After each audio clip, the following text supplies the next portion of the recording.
Boa noite a todas e a todos. Sejam bem-vindos a mais uma edição do Conversando sobre Enem. Os que não me conhecem, sou o professor Messias, sou licenciado em Química e atualmente estou em exercício, no IFBA Campus Porto Seguro, onde atuo nos cursos técnicos de nível médio e na licenciatura em Química daquele campus.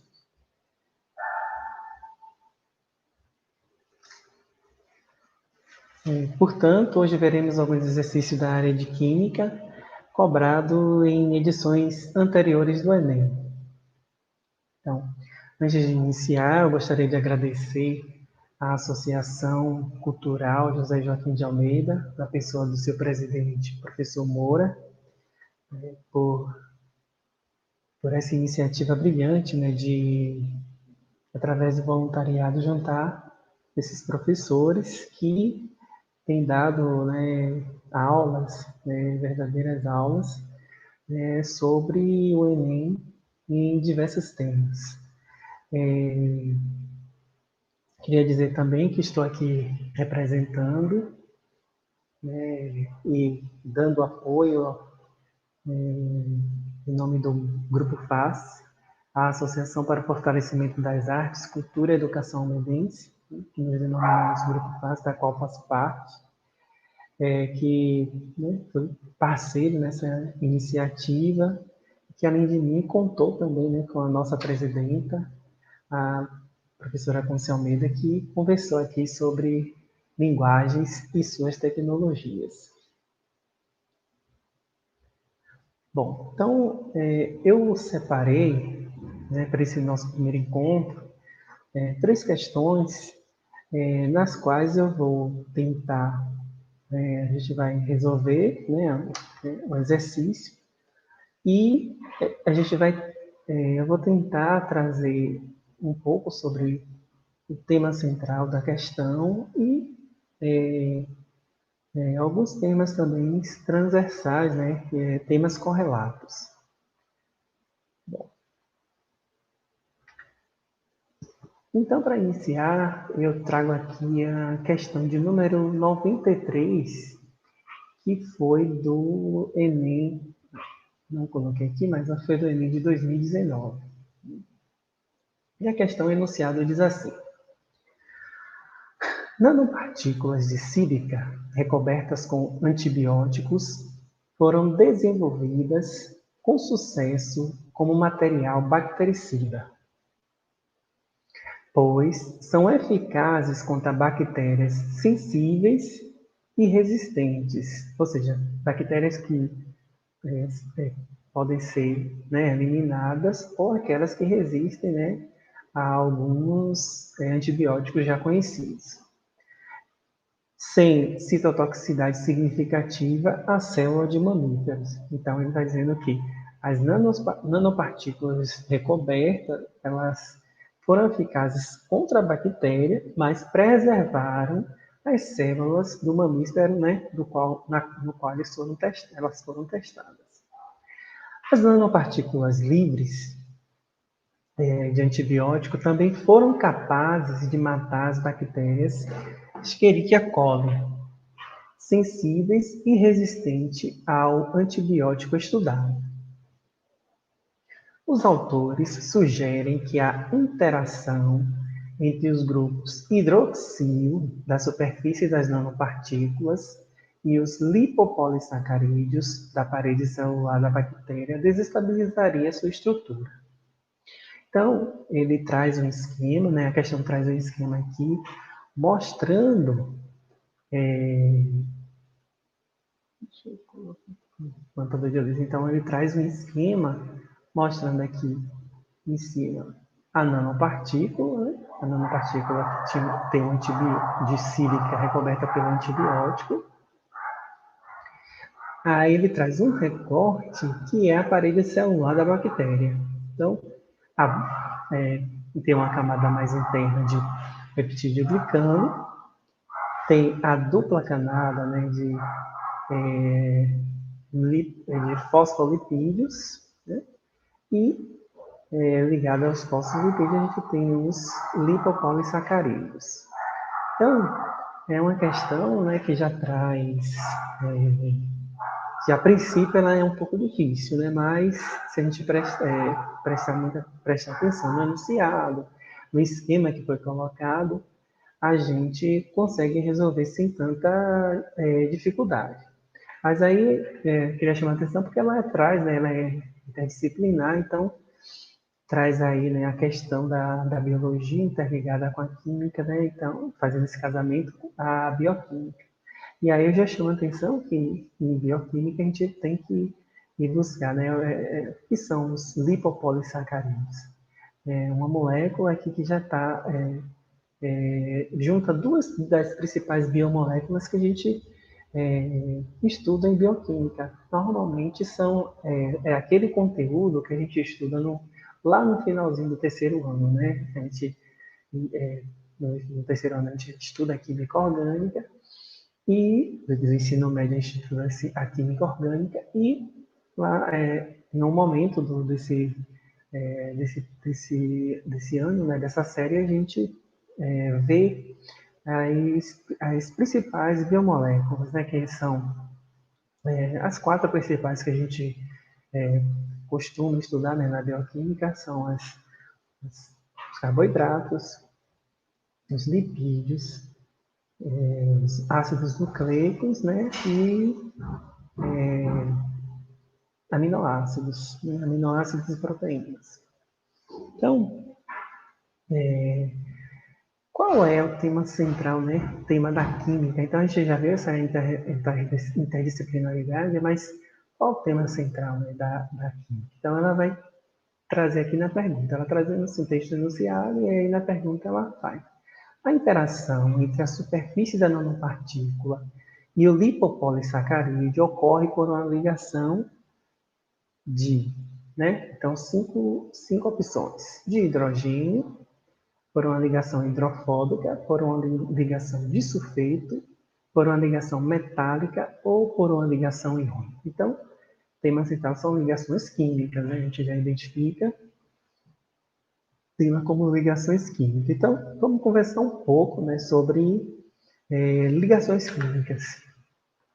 Então, são três, né, os tipos básicos, né, de ligações químicas. Primeiro, por que ocorrem as ligações químicas? Né? Por que os átomos reagem? Então,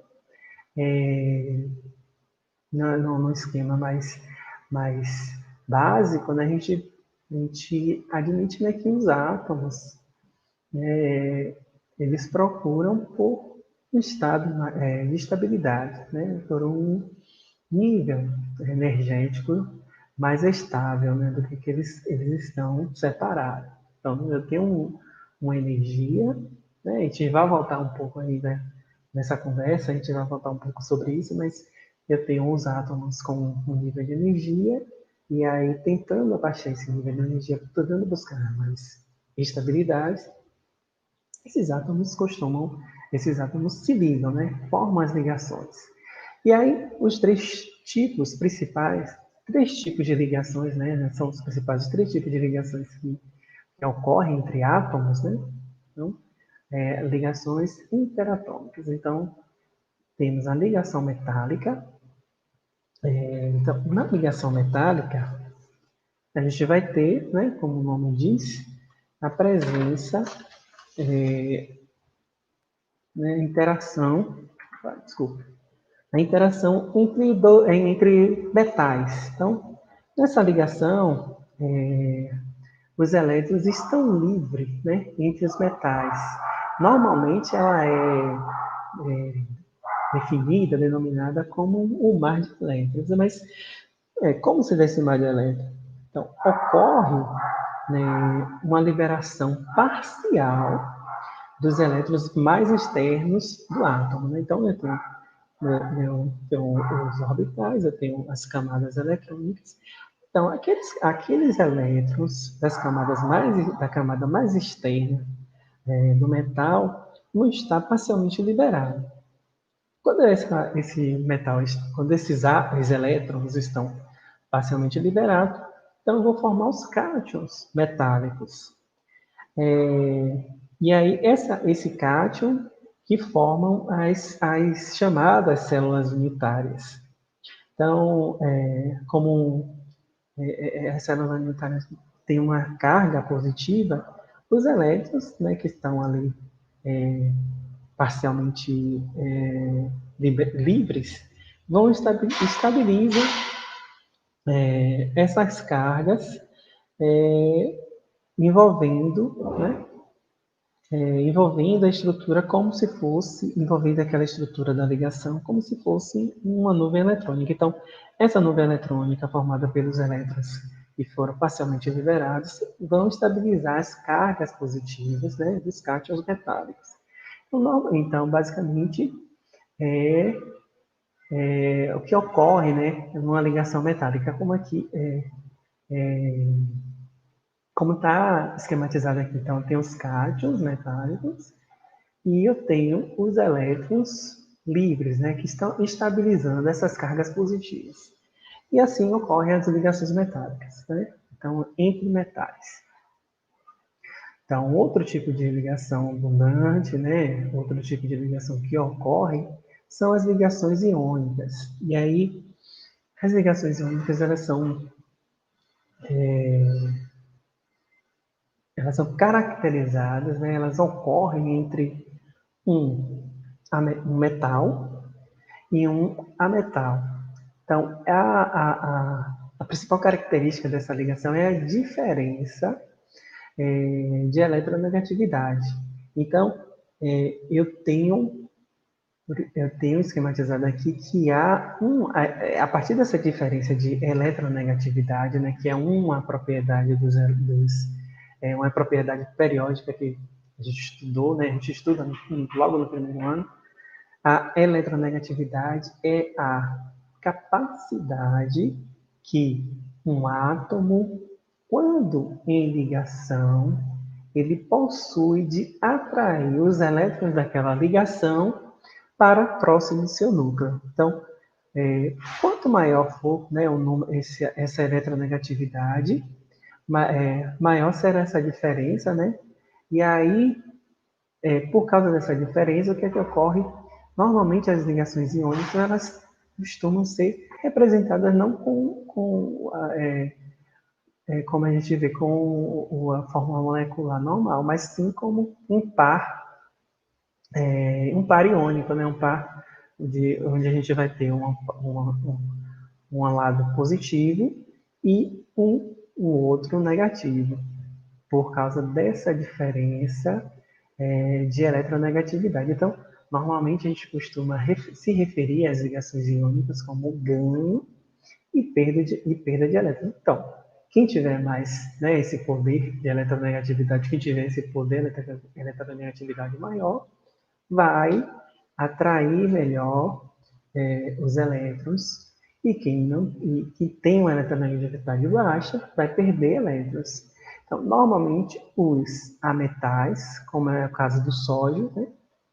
Desculpe, um metal, como é o caso do sódio, ele tem uma eletronegatividade mais baixa do que os ametais, a exemplo do flúor. Né?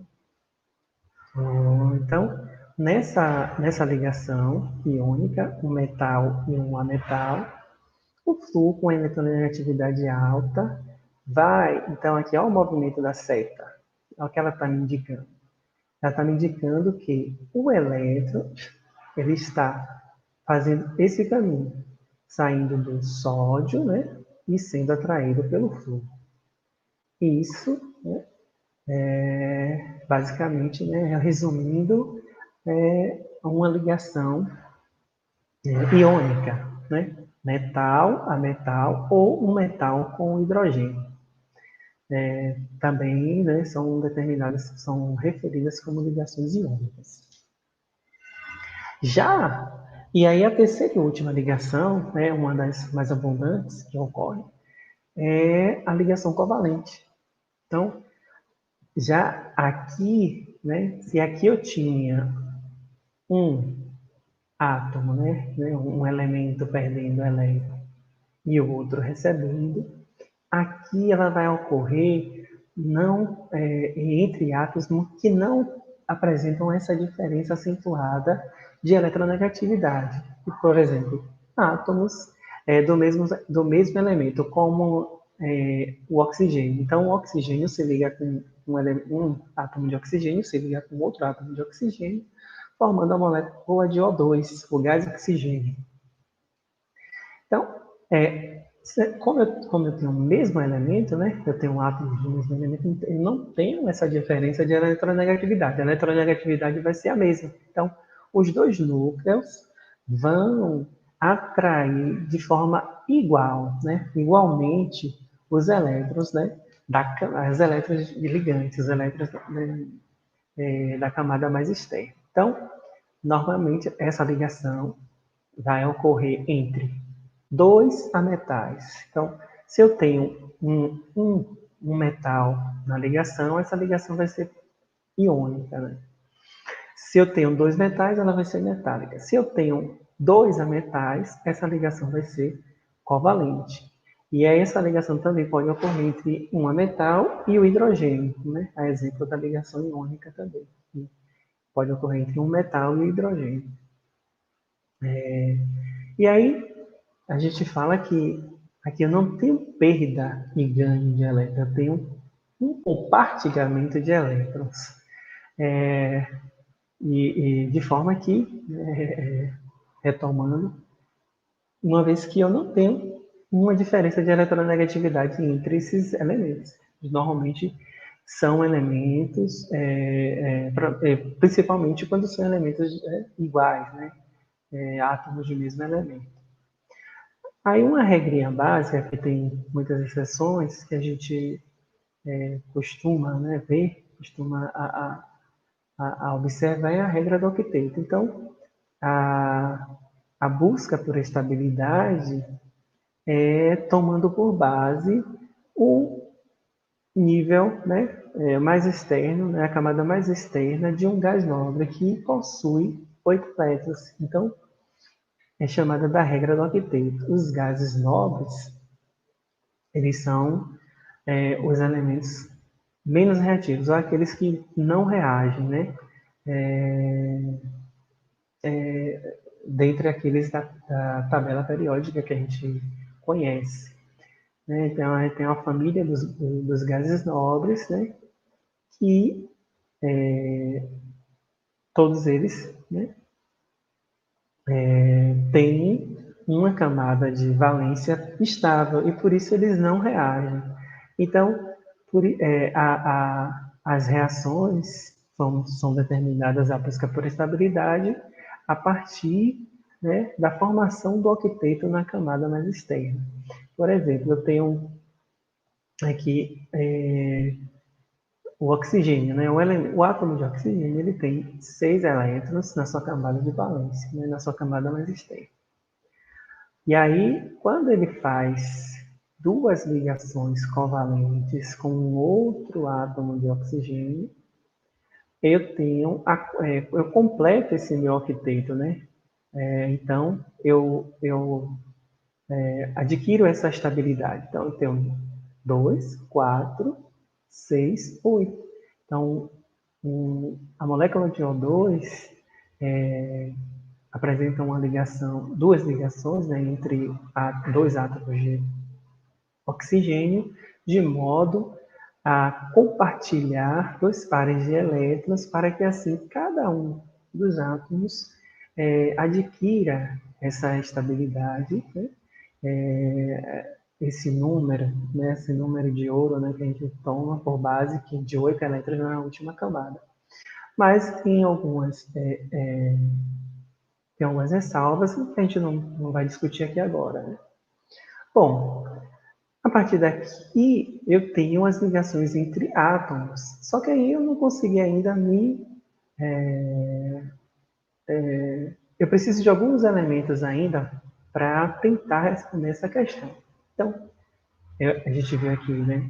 Tem a opção de ligação iônica e ligação metálica. Então, será que essa a parede celular da bactéria está sendo desestabilizada através de uma ligação metálica, uma ligação iônica, dentre essas que a gente coloquei aqui, que são as opções. Não temos a opção da ligação covalente. Então, vamos tentar olhar melhor aqui para esses componentes, né, da parede celular da bactéria. Opa. Tá.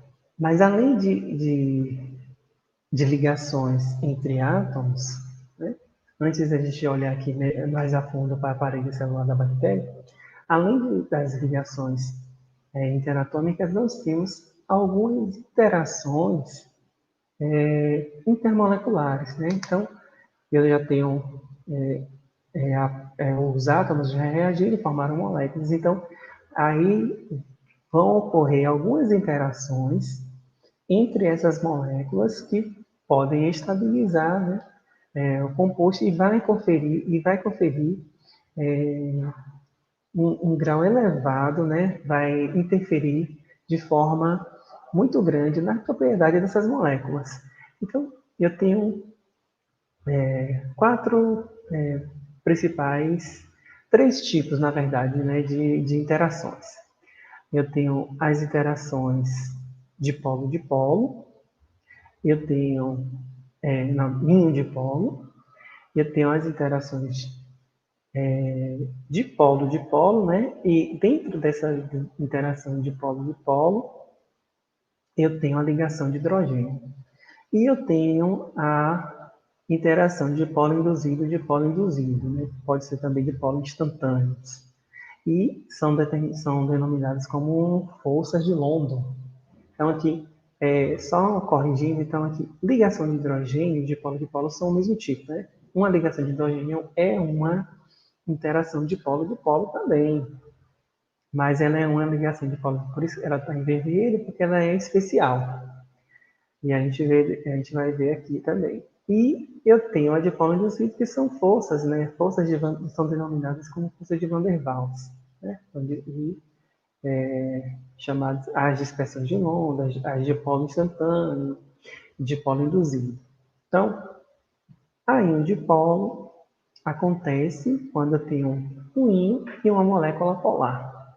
Um exemplo disso ocorre quando a gente dissolve o NaCl em água, o sal de cozinha em água.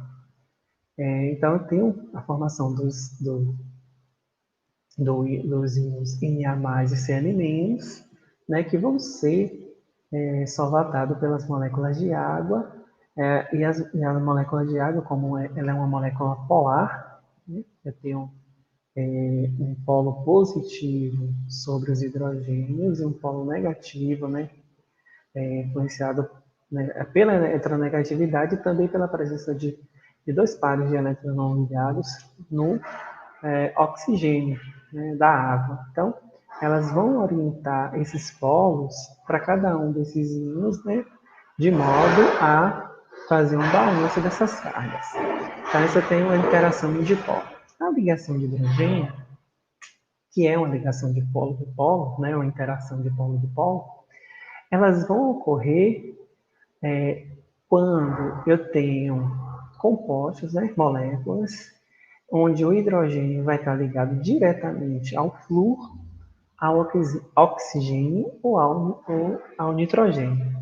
Então, quando essas moléculas, várias dessas moléculas estão próximas, então há a formação, né, a partir de pares de elétrons que o flúor, o oxigênio e o nitrogênio possuem, formação de ligações com o hidrogênio da molécula vizinha.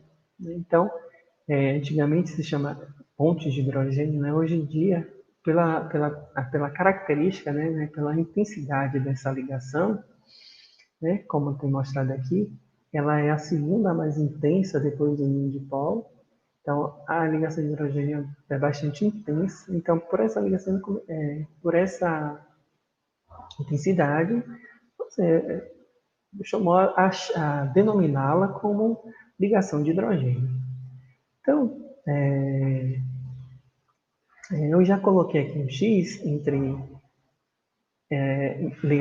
uma ligação hidrofóbica de sulfeto, porque a gente não viu, né? Ela não está nem entre as três ligações interatômicas lá, e também não aparece aqui nos tipos de interações intermoleculares. Bom, voltando aqui, a dipolo-dipolo vai ser entre duas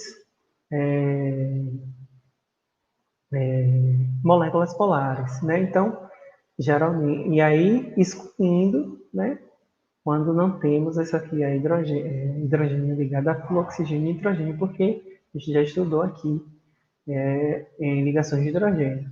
Mas como já comentei, a ligação de hidrogênio é uma ligação de polo-dipolo. Então, duas moléculas polares formando, né, interações, vão interagir, formando dipolo-dipolo.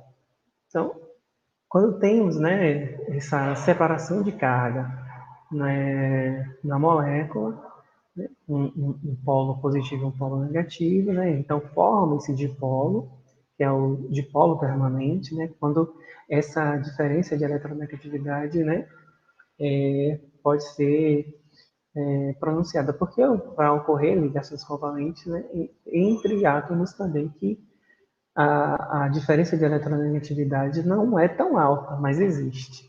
E aí, nesses compostos, ocorre, né, a formação de dipolos permanentes. E esses dipolos permanentes vão interagir, né, dentro da molécula, moléculas de uma mesma substância vão interagir, né, através desses dipolos. E o dipolo induzido, né,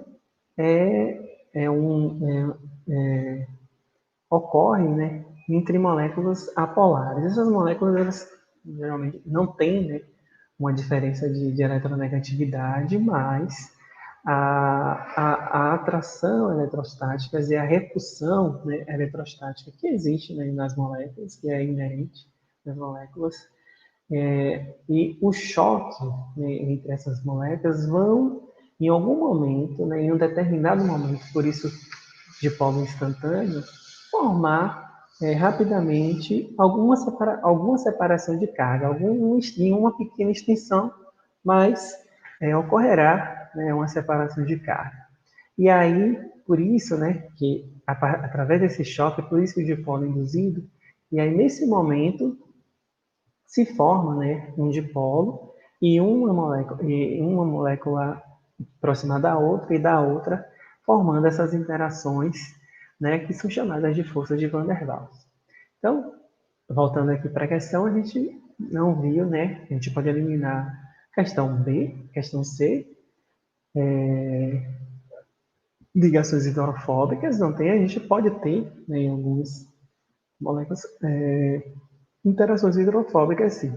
E ligações de sulfetos, na verdade, existe, né, que também é chamada de ponte de sulfeto, mas que ocorre, e isso é uma denominação muito própria da bioquímica, é quando há uma interação, né, entre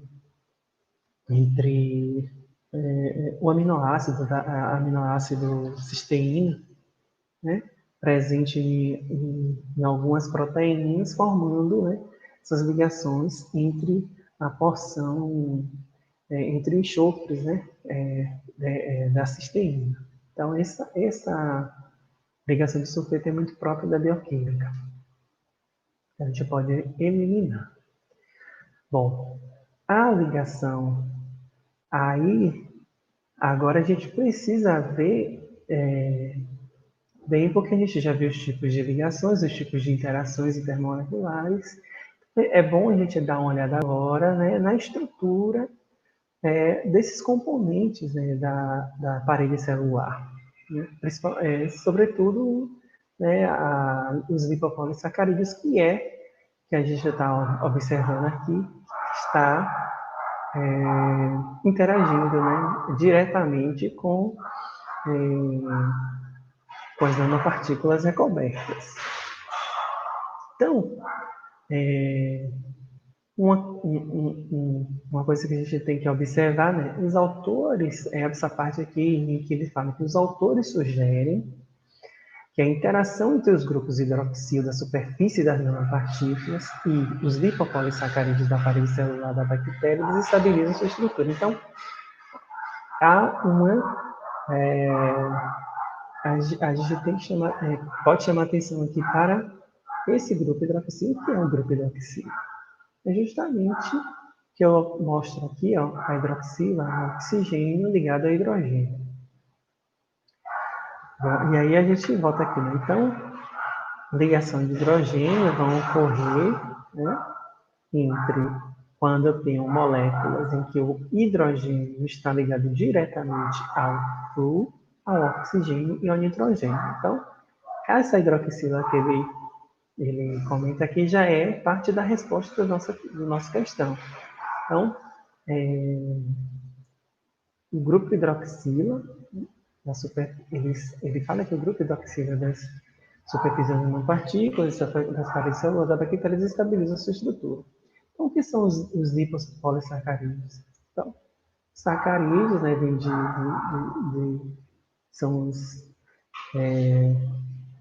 carboidratos, né? Então, aqui a gente tem a junção de duas biomoléculas, né? Os ácidos graxos ligados a carboidrato, né? Então, olha a estrutura, né, dessa parte, dessa porção que é de sacarídeo. Várias hidroxilas, vários grupos hidroxilas. E esses lipospolissacarídeos são eles que estão aqui, ó, na superfície da parede celular. Então, o que vai ocorrer? A ligação de hidrogênio, né, como a gente viu lá, né, nas interações intermoleculares, vão ocorrer, né, entre, né, moléculas em que eu tenho hidrogênio ligado também, né, a nitrogênio e a oxigênio. Pronto. Se eu tenho o grupo hidroxila na superfície, então eu tenho isso aqui, eu tenho um grupo hidroxila na superfície do lipopolissacarídeo, então provavelmente a interação vai ocorrer aqui, né, entre um par de elétrons, né, desse grupo hidroxila do antibiótico, né, na superfície da nanopartícula. Então, o oxigênio tem dois pares de elétrons livres aqui que podem fazer interação com os hidrogênios aqui, ó, das hidroxilas do sacarídeo, né, do lipopolissacarídeo. Então,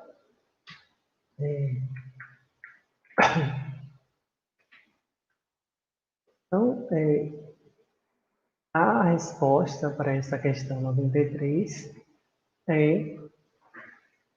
é, ligação de hidrogênio. A gente não tem possibilidade de ocorrer, né, a ligação metálica, né, olhando para a estrutura do lipopolissacarídeo, e também não tem possibilidade de formação de ligações iônicas. A gente já tinha eliminado as alternativas B e C, então nos resta, né, como resposta a letra A. E aqui, voltando, a própria enunciada nos trazia, né, dizendo que os grupos hidroxilas, então, por ser uma interação que a gente viu, que é uma interação, não? Interação, né, de intensidade, então ela é uma interação forte. Então, essas ligações aqui podem sim desestabilizar, né, formar uma ligação, uma interação forte aqui, que quebre, né, essas ligações e faça com que a parede celular da bactéria fique vulnerável, seja mais permeável para, né, para a desnaturação dessa parede celular e, por fim, né, a morte da bactéria, né, a eliminação da bactéria. É uma questão que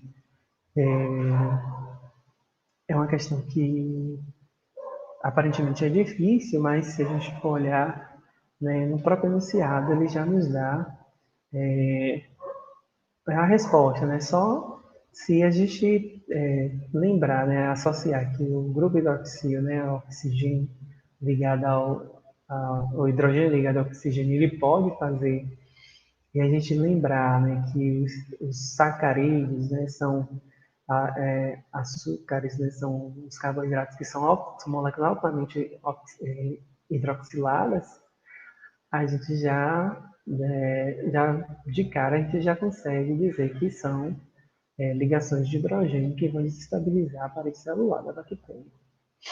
Mas esse olhar, assim, passo a passo para cada um, nos ajuda porque eu quis trazer, né, as ligações e as interações, porque esse é um tema que também é recorrente, né, das que eu andei analisando, né, para preparar esse momento aqui. Interações e ligações químicas está recorrente e pode ser vem tratada de diversas maneiras, né? E eu achei esse aqui interessante trazer porque faz essa conexão com a biologia. Então, a gente tem agora aqui a questão 106, que foi do Enem de 2018. O enunciado da questão diz: o sulfeto de mercúrio 2 foi usado como pigmento vermelho para pinturas de quadros e murais. Esse pigmento, conhecido como vermilion, escurece com o passar dos anos, fenômeno cuja origem é alvo de pesquisas. Tentou-se a hipótese de que o vermilion seja decomposto sob a ação da luz, produzindo uma fina camada de mercúrio metálico na superfície. Essa reação seria catalisada por íon cloreto presente na umidade do ar. Segundo a hipótese, então ele pergunta, né? A partir dessa afirmação, ele pergunta: segundo a hipótese proposta, o íon cloreto atua na decomposição fotoquímica do vermilion como, né? Então, as alternativas. Letra A, reagindo com agente oxidante. Letra B, deslocando o equilíbrio químico. Letra C, diminuindo a energia de ativação. Letra D, precipitando o cloreto de mercúrio. Letra E, absorvendo a energia da luz visível. Então, como que a gente... essa é a questão que eu considero fácil, né? Se a gente está atento mesmo, né, às definições, né? É muito... é uma questão que eu acho direta, né? Bem direta, que é uma questão de conceito mesmo. Então, ele traz aqui, né, nessas 5 alternativas, algumas que a gente nem não consegue observar aqui, né, no enunciado, né, na afirmativa aqui, a gente não consegue perceber essa relação. Mas se a gente sabe qual é a definição, né, porque, na verdade, ele diz que o cloreto, né, o zinco cloreto, é o catalisador, né, dessa reação. Então, aventou-se a hipótese de que o vermelhão seja decomposto sob a ação da luz, produzindo a fina camada de mercúrio metálico na superfície. Essa reação seria catalisada por íon cloreto presente na umidade do ar. Então, ela está afirmando que o íon cloreto é um catalisador. E aí, conceitual, qual é o conceito de um catalisador? Né? Normalmente, né, quando a gente pergunta, né, aos alunos como faz parte da explicação de que é um catalisador, né, então os alunos, a tendência é dizer, né, que o catalisador é uma espécie que participa da reação, mas não é consumido. Bom, isso é uma característica dos catalisadores, sim. Mas, de que forma a reação A gente sabe que a presença de um catalisador também, ele serve para, é, ele serve para aumentar a velocidade da reação. Então, são duas afirmativas que a gente pode conseguir, né? Primeiro, ele aumenta a velocidade da reação, e segundo, ele não é consumido. Ele participa, mas no final ele é regenerado, ele não é consumido na reação. Mas aí, de que forma o catalisador atua? Então, eu trago aqui a resposta, né, correta, letra C. Por quê? O catalisador ele atua diminuindo a energia de ativação da reação. Então, trago aqui nesse gráfico dois exemplos, né, de caminho reacional. Eu tenho, né, voltando aqui à definição, né, por que as reações ocorrem? Né? Eu já comentei lá na primeira questão, mas eu volto aqui. Por que as reações ocorrem? Né, os átomos, os átomos, eles procuram sempre o estado de menor energia. Então, aqui eu tenho um reagente, né? Eu tenho os meus reagentes. Por exemplo, eu tenho um reagente A e B, né? Tem uma energia, né? Tá aqui nesse nível de energia. Quando a reação ocorre, a tendência, né? E para que, né, um processo seja determinado como espontâneo, a variação de energia, né, tem que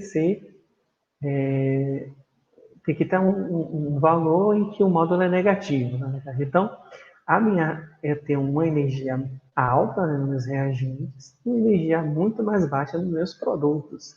Então, aqui, né, se diminuição de energia significa maior estabilidade. Então, os reagentes, né, os átomos, eles procuram estabilidade através da diminuição da sua energia potencial. Então, bom, quando essa reação ela ocorre, né, de forma espontânea, mas só com a presença mesmo dos reagentes, né? Então, essa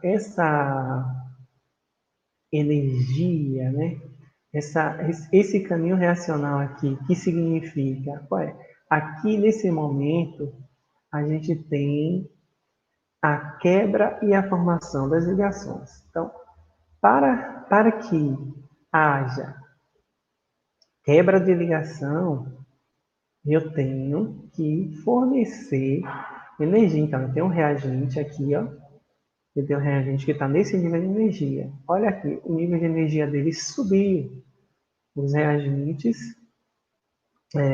teve um nível de energia elevado, porque para quebrar a minha reação, eu necessitei, para quebrar minhas ligações, né?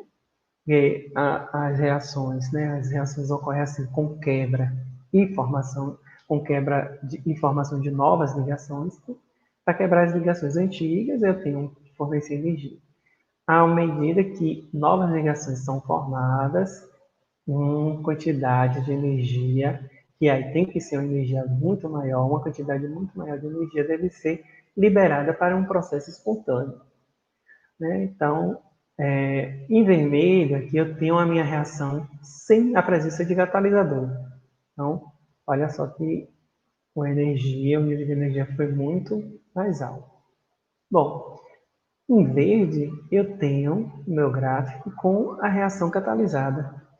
Na presença de catalisador, essa energia, né, para quebrar essas ligações, para, né, formar o meu complexo ativado que a gente normalmente determina, né, nesse momento aqui no topo, né, do gráfico, eu tenho o meu complexo ativado em que ligações estão sendo quebradas, ligações estão sendo formadas. Então, a reação catalisada abaixou, né, essa energia que é chamada de energia, essa energia aqui até chegar nesse topo é chamada de energia de ativação. Então, se a energia aqui baixa, né, então, se eu preciso de uma quantidade menor de energia, consequentemente, essa reação vai ocorrer mais rápido. Então, o catalisador, ele ocorre nesse momento, né? Diminuindo, né, como está demonstrando aqui no gráfico, a energia de ativação. Então, essa é uma questão simples, essa é uma questão de conceito, e se a gente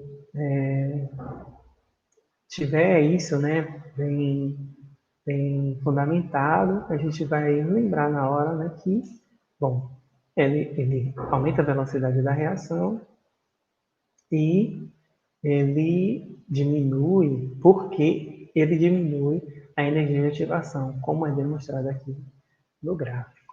Então, essa é uma questão simples, né, e direta, né? Então, questão correta, a letra C,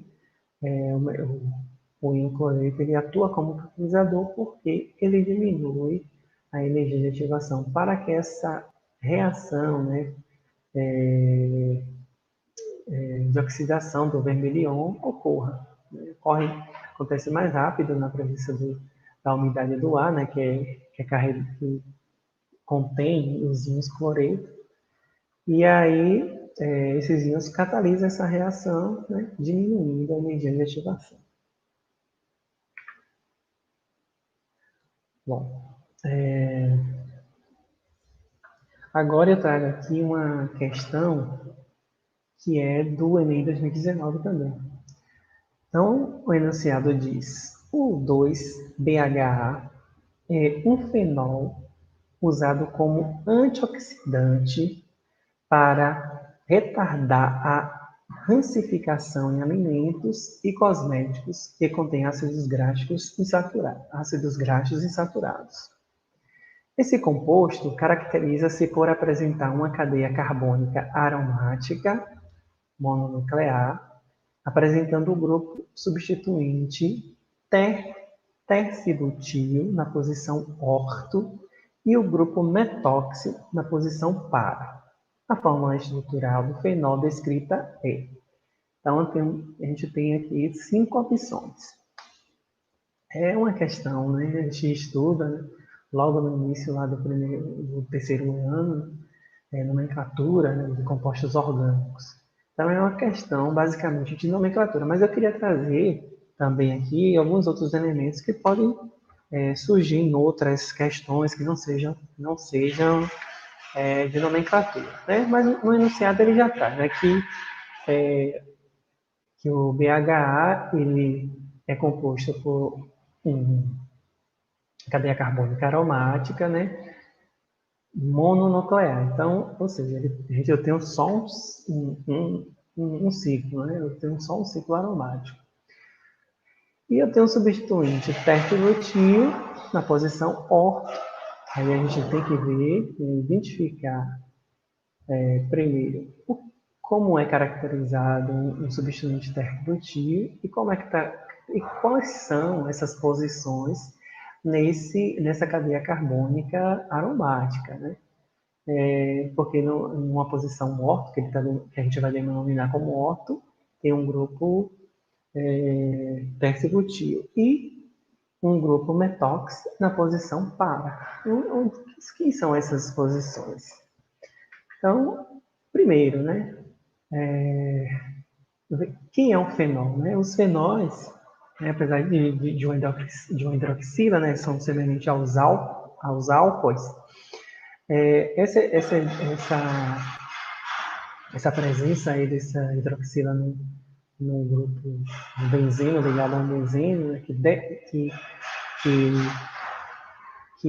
é representativo, né, que é o fenol, esse é o fenol, ela normalmente é estudada separadamente dos álcools porque os fenóis apresentam uma basicidade mais elevada do que as dos álcools. Então, apesar dessa hidroxila aqui, né, de características, né, de grupos, né, de compostos, né, de álcools, esses compostos, os fenóis, são estudados separadamente por causa dessa característica mais básica, né, deles em relação aos álcools. E aí, como é que o fenol pode ser obtido, né, por vários processos? Um deles é na reação do cloro no benzeno né, na presença no meio básico, né, e em alta temperatura. Então, eu tenho a formação de um sal inicialmente. Depois, com a acidificação desse meio, eu obtenho o fenol. Então, esse é o fenol inicial. E depois eu vou ter toda a classe, né? Ele vai ter todo fenol ele vai ter a presença desse composto base aqui, né? E as substituições, a ramificação aqui, eu vou obter os outros fenóis, como é o caso do BHA, né? É um fenol, né, ramificado com os substituintes. E aí, para a gente entender um pouco que seja, né, essas posições orto, para, né, que é com relação ao anel benzênico, né? Primeiro, só relembrando, né, o que é um anel benzênico, eu posso escrever ele de diversas formas, né? Então, nessas formas aqui,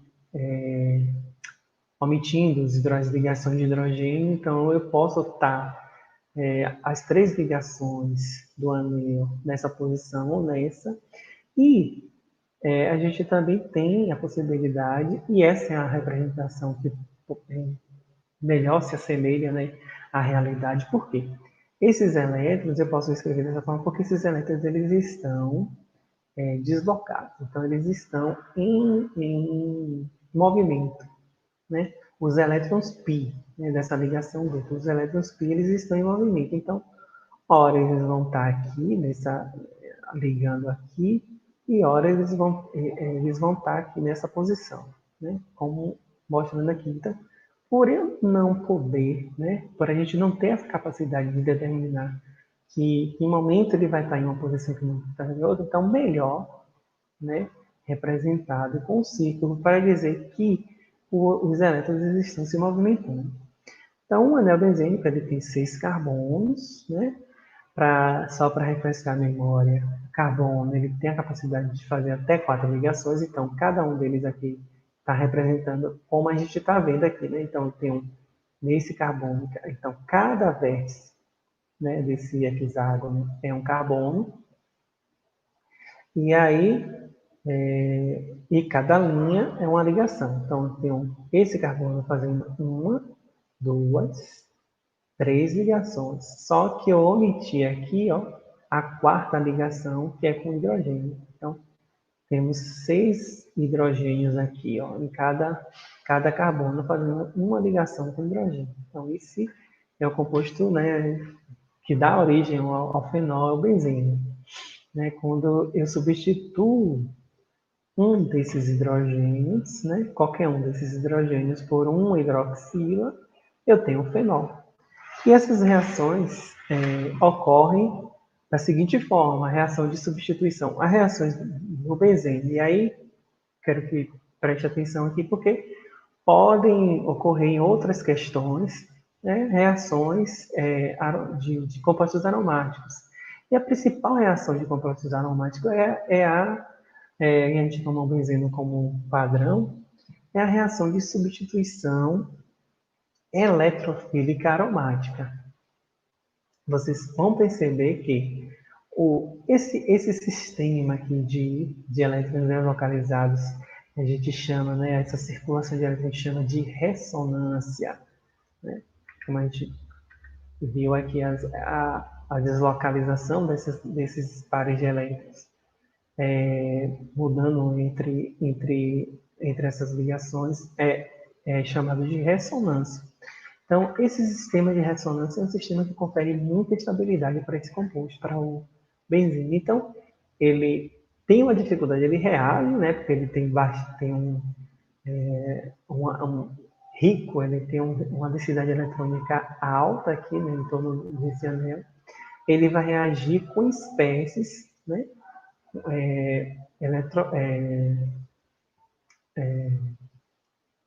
eletrofílicas, né, espécies que estão deficientes de elétrons. Então, eles vão reagir, só que ao final, né, vocês vão ver que vão passar por alguns intermediários, mas ao final o meu sistema aromático ele vai ser regenerado. Então, O benzeno ele reage nessas condições. Ele reage, mas que ao final o sistema aromático dele seja regenerado, porque isso confere, né, bastante estabilidade para esse composto. Então, no meio reacional, então, frente a uma espécie deficiente em elétron, né, uma dessas duplas, uma da ligação π é quebrada, né, fornece elétron para essa espécie que necessita de elétron. Então,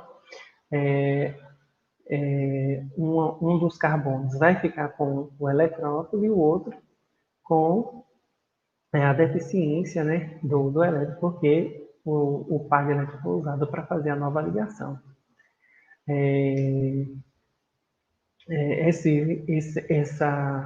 Pelo processo também, pelo movimento de ressonância também, essa carga, né, esse carbocation vai ser deslocalizado até que, em um meio reacional, eu vou ter uma espécie doadora de elétrons também, né, necessitando de um próton, vai capturar um dos prótons, né, um dos hidrogênios que está ligado, que era ligado, está ligado ao benzeno, e assim os elétrons da ligação entre o carbono e o hidrogênio são recuperados para formar, né, novamente uma ligação π e regenerar o carbono, o sistema aromático. Bom, a partir daí, quando eu tenho um substituinte, né, eu troquei, então essa é uma reação de substituição. Por quê? Antes eu tinha 6 hidrogênios, um ligado a cada carbono, agora eu tenho 5 hidrogênios e uma posição que entrou essa espécie aqui, ó. Ele se substituiu o hidrogênio, tá vendo? Eu tinha o hidrogênio, no final eu tenho o eletrófilo. Então, isso é uma reação de substituição. Então, digamos que esse eletrófilo foi o grupo, que esse Ezinho aqui, né, seja o grupo OH, né, formando o fenol, que a gente já viu. Bom, a partir desse momento, aqui pode ser também um grupo, uma metila, isso aqui pode ser um NH2, um NO3, né, um grupo nitro. Então, o sulfato, independente do que seja, né, aqui eu vou ter agora uma nova característica para o benzeno. Antes eu tinha só hidrogênio, então todos os carbonos eram equivalentes. Então não tinha diferença entre as posições. Agora eu tenho um grupo diferente dos os 5 demais, né, os 5 hidrogênios. Então eu vou agora denominar as posições de forma especial, porque o ambiente químico agora está diferente, né? Então, o carbono logo adjacente, né, ao carbono que tem o substituinte vai ser denominado como a posição orto. Depois dele, eu vou ter a posição meta e, perpendicularmente, eu tenho a posição para. Como do outro lado, né, é semelhante, né, só muda o lado, né, mas é igual, também adjacente, diretamente ligado, eu tenho um orto e eu tenho o meta também. Então, nesse novo esquema, eu vou ter 2 posições orto, 2 posições meta e uma posição para. Bom, aí agora a gente já entendeu, né, aqui as posições do teste do tio e do grupo metox. Então, aqui, na posição para, e só existe um, então aqui a gente vai ter um grupo metox. Então a gente precisa agora, a gente já sei onde é a posição para, eu preciso agora entender o que é o grupo metox, para que eu encaixe aqui. E eu sei que tem um tércio butil na posição orto, né? Pode ser tanto desse lado quanto desse lado, tanto faz, vai ser o mesmo composto.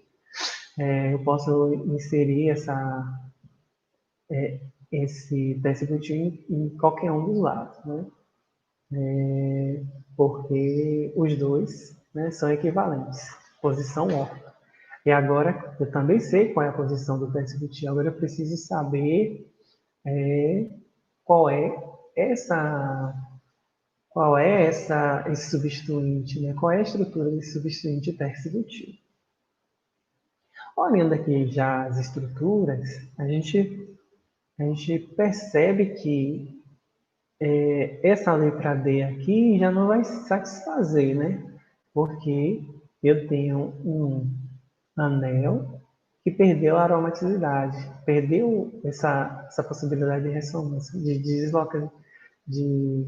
deslocamento, de deslocalização livre, né, dos elétrons pi. Então, perde a ressonância.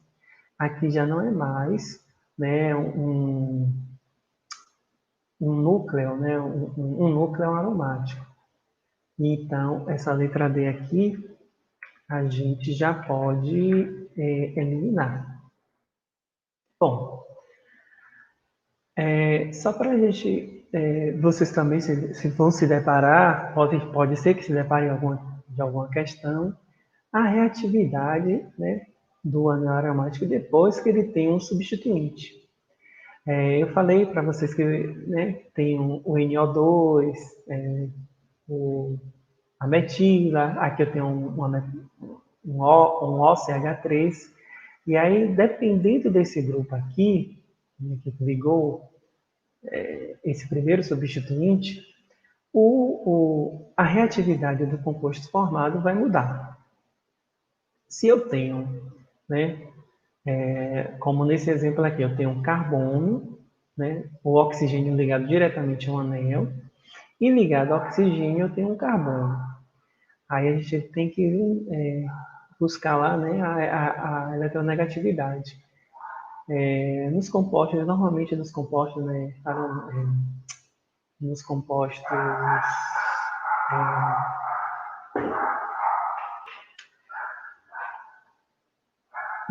de carbono, nos compostos orgânicos, a gente tem o oxigênio sempre como um dos átomos mais eletronegativos, né?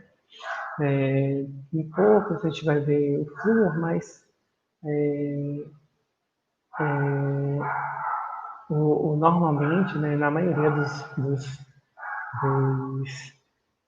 compostos orgânicos que tem, né, átomos diferentes de carbono e hidrogênio, a gente tem um oxigênio como mais eletronegativo. Então, quando eu tenho diretamente, né, um átomo eletronegativo e ligado ao anel e ligado a ele um átomo que seja menos eletronegativo, então a tendência é que haja uma contribuição de ressonância, né? Se eu tenho um oxigênio e ligado a ele eu tenho algo que seja mais eletronegativo, menos eletronegativo, a tendência é ele doar, né, pares de elétrons e aumentar a densidade eletrônica do anel. E isso a gente vai ver na deslocalização aqui dessas figuras que posições em que vai ficar mais adicionando a carga negativa, né? Essas posições são exatamente a posição orto e para, né? Então, esses grupos, né, em que eu tenho um átomo menos eletronegativo ligado, eles vão ser chamados de ativadores do anel. Então, aumenta a reatividade do anel, porque eles vão possibilitar, né, a entrada de outros eletrófilos, tanto na posição orto quanto na posição para. Então, eles são ativadores e orientadores ortopara. Já quando eu tenho, né, aqui, por exemplo, o nitrogênio é menos eletronegativo do que o oxigênio. Então, a tendência é que a densidade eletrônica do anel seja retirada. Então, quando eu retiro a densidade eletrônica do anel, eu aumento, né? Eu formo carbocátion, né? Carbonos com cargas positivas. E aí, essas posições, exatamente a posição orto e para, vão ficar menos reativas. Então, esses grupos, eles são desativadores. E aí, como consequência, eles vão ser orientadores meta. Então, nessa posição que a gente viu, ó, a carga positiva ela passa pela posição orto e pela posição meta. Ele não passa pela posição meta. Então, eles são desativadores e são orientadores. Então, quando esses compostos forem reagir novamente frente a um eletrófilo, preferência é que se entre na posição meta. Então, dito isso, né, voltando aqui novamente, relembrando as posições, a gente, né, volta lá naquelas regrinhas básicas de nomenclatura, né? Então, se eu tenho dos hidrocarbonetos, o hidrocarboneto com um carbono e 4 hidrogênios, eu tenho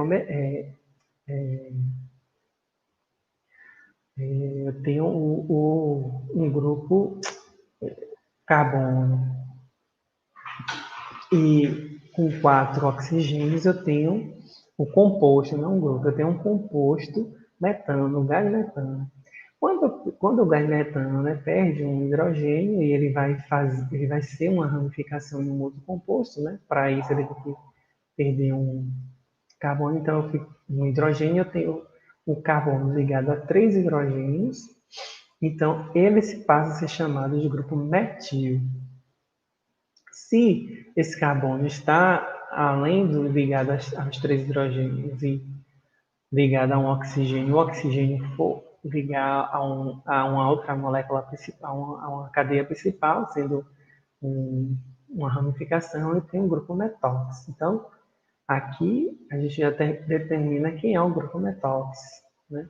Metóx é um OCH3. Então, na posição para, eu tenho que ter OCH3. Nessa posição aqui, vermelha, eu tenho que estar ligado esse grupo, OCH3.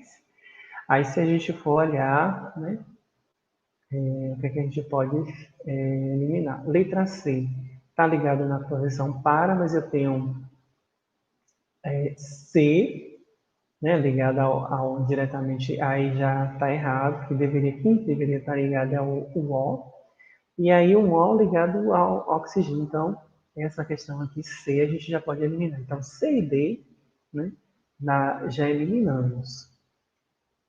Aí as demais, OCH3, OCH3, OCH3 e OCH3. Então, a letra A, B e C ainda, de acordo com referência ao grupo metóx, né, ainda são possibilidades viáveis. Né? A, B e E. Bom, então, aí com dois carbonos, a gente tem o hidrocarboneto, né, com dois carbonos, a gente tem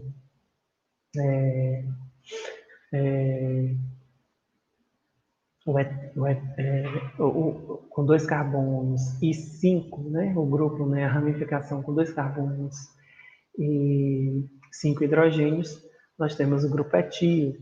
E assim por diante. Com 4 carbonos, né, que é o que vai nos interessar, a gente vai ter o grupo butil. Né? É o radical butil, né, determina as ramificações, né, o radical que possui 4 carbonos. Aí, se eu tenho em um desses 4 carbonos, eu tenho um carbono que esteja ligado a 3, né? A 3 que se eu tenho uma linear, eu tenho ligações, né? CH2 e a final CH3. Aí eu tenho sec-butil, quando um dos carbonos, né? Ele passa a ser terciário. Isobutil, quando eu tenho Essa formação aqui, ó, CH3, né? CH3, CHCH2. E o teste-butil, que é a que a gente está interessado, é quando eu tenho essa configuração de um carbono, que ele vai ser um carbono quaternário, né? Ligados a ele, três grupos metil, né? Três grupos metis, então eu tenho o radical teste-butil. Bom, aí agora que a gente já sabe o que é metóxi, né? Que a resposta certa está entre A, B e E, a gente vai ver onde é que está, de fato, escrito da forma certa o grupo teste-butil. Então, o teste-butil, ele